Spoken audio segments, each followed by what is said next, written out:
Learners, welcome to my channel. In this video, we are going to start a new topic which is Introduction to Collective Bargaining. So let's start the topic. First, we need to understand the meaning of collective bargaining.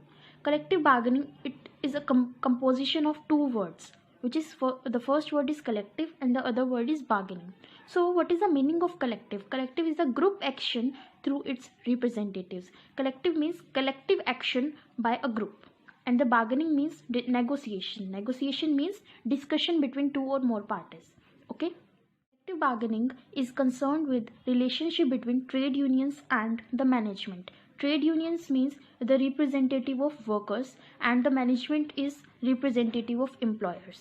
We need to understand what is the actual meaning of collective bargaining. Collective bargaining is a process of joint decision making and represent a democratic way of life in industry. Collective bargaining क्या एक process है जिसमें कि सभी parties joint decision लेती है और represent करती है वो एक democratic way of life in industry. Democratic way of life क्या होता है? ऐसी इंडस्ट्री में मतलब सभी लोगों का इक्वल राइट है, सभी लोगों को अपने डिसीजंस सजेस्ट करने के लिए इक्वल राइट्स है. So, it is a process of negotiation between firms and workers' representatives for the purpose of establishing mutual agreeable condition of employment. ये एक प्रोसेस है जिस प्रोसेस है नेगोशिएशन का. नेगोशिएशन का मतलब होता है डिस्कशन. ये एक प्रोसेस है डिस्कशन का between firms and workers representative for the purpose of establishing mutually agreeable condition. Conditions के लिए दोनों पार्टीज एग्री होती है. इंटरनेशनल लेबर ऑर्गेनाइजेशन ILO ने कलेक्टिव बार्गेनिंग को डिफाइन किया है.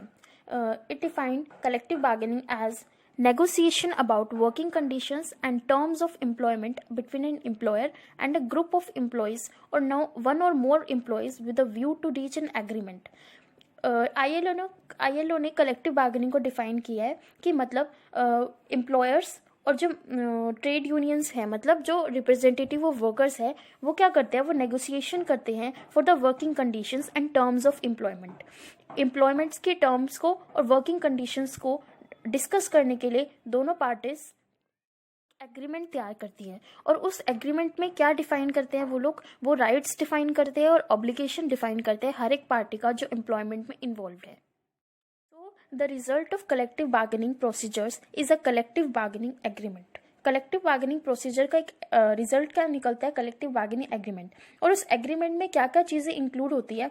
First is conditions of work employment working. Employment के काम करने की क्या क्या कंडीशंस है वो सारी उसमें इंक्लूड होती है. एम्प्लॉयर्स की salaries, working conditions, benefits and other aspect of working compensation and rights, retirement benefits, health care benefits, employ safety and layoffs. तो ये सारी चीज़ें उस एग्रीमेंट में इंक्लूड होती है. Famous authors has also given collective bargaining definitions. So let's discuss those definition. First is फ्लिपो ने क्या definition दी है? फ्लिपो ने define किया है collective bargaining को as it is a process in which representative of labor organization and the representative of business organization meet and attempt to negotiate a contract or agreement which specify the nature of the employer union relationship. उसने collective bargaining को कैसे define किया है? ये एक process है जो जिसमें क्या होता है वो जिसमें रिप्रेजेंटेटिव ऑफ लेबर ऑर्गेनाइजेशन मतलब लेबर ऑर्गेनाइजेशन का रिप्रेजेंटेटिव और बिजनेस ऑर्गेनाइजेशन का रिप्रेजेंटेटिव वो दोनों कुछ डिस्कशन करते हैं. और क्या किस लिए डिस्कशन करते हैं? वो एक एग्रीमेंट तैयार करते हैं जिस एग्रीमेंट में एम्प्लॉयर की वर्किंग कंडीशंस डिफाइन होती है. फेमस ऑर्डर ने कलेक्टिव बार्गेनिंग को कैसे डिफाइन किया है? He define collective bargaining as it is the term used to describe a situation in which essential conditions of employment are determined. उसने collective bargaining को एक ऐसे टर्म में यूज किया है जो डिस्क्राइब करती है एक सिचुएशन जिसमें एसेंशियल कंडीशंस ऑफ एम्प्लॉयमेंट के एसेंशियल कंडीशंस को डिस्कस करते हैं थ्रू अ बार्गेनिंग प्रोसेस. एक बार्गेनिंग के प्रोसेस के थ्रू वो एम्प्लॉयमेंट की कंडीशंस को डिस्कस करते हैं. We have clearly understood the meaning of collective bargaining. Now we will discuss the characteristics of collective bargaining. First point is collective process and two party.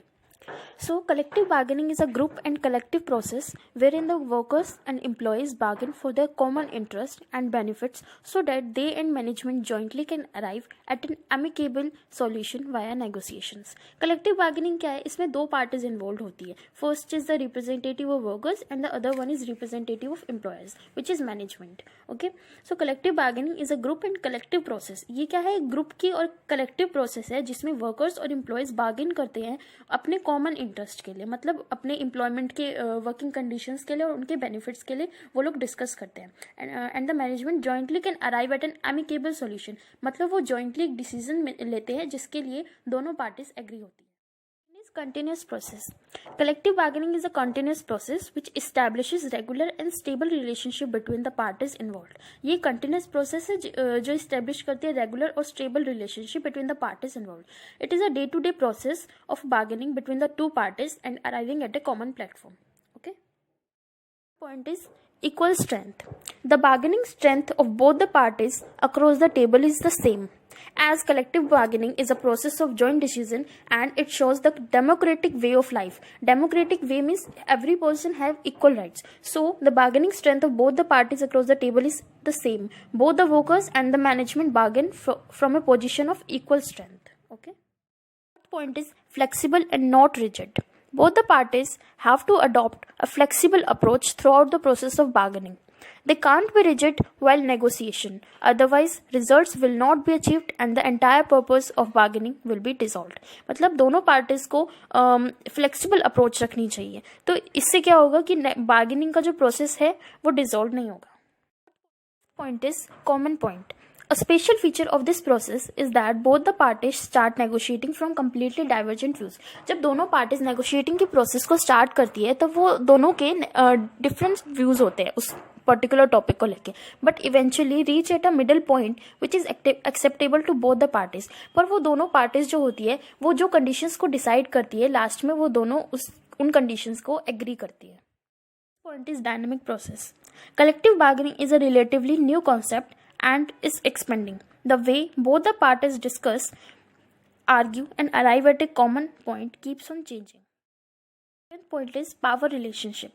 In order to arrive at a common point of agreement, both the parties, management and worker, have to dilute some of their powers. मतलब जब दोनों parties discuss करती है एक agreement के लिए तो उन दोनों पार्टीज को कुछ ना कुछ उनकी पावर्स को डाइल्यूट करना पड़ता है. Workers want to gain maximum from the management and the management want to extract the maximum from the workers by paying as little as possible. मतलब वर्कर्स चाहते हैं कि वो मैनेजमेंट से ज़्यादा से ज़्यादा गेन कर सके और मैनेजमेंट चाहती है कि वो वर्कर से ज़्यादा काम करवा सके, उनको कम से कम पेमेंट देके. To reach a solution both have to retreat from their positions and accept less than what is asked for and give more than what is offered. And to reach a solution मतलब एक solution तक पहुंचने के लिए दोनों parties को compromise करना पड़ता है. 8th point is bipartite process. This means that both the management and the workers negotiate over the issues directly. मतलब जो दोनों parties हैं management और workers negotiate करती है, directly negotiate करती है face to face across the table without any third party intervention. मतलब जब वो दोनों पार्टीज डिस्कस करते हैं तो उसमें थर्ड पार्टी का इन्वॉल्वमेंट नहीं होता. Point is voluntary. Collective bargaining is a voluntary process on the part of both the management and the workers. Both of them come to the bargaining table out of their own wish to have a meaningful discussion on their issues. Point is complementary process. It is a complementary process in the sense that each party needs something that then the other party has. For example, labor can increase productivity and the management can pay better for their efforts. This way, both of them would benefit from each other mutually. I hope you have understood the meaning of collective bargaining and the characteristics of collective bargaining very clearly. Thank you for watching.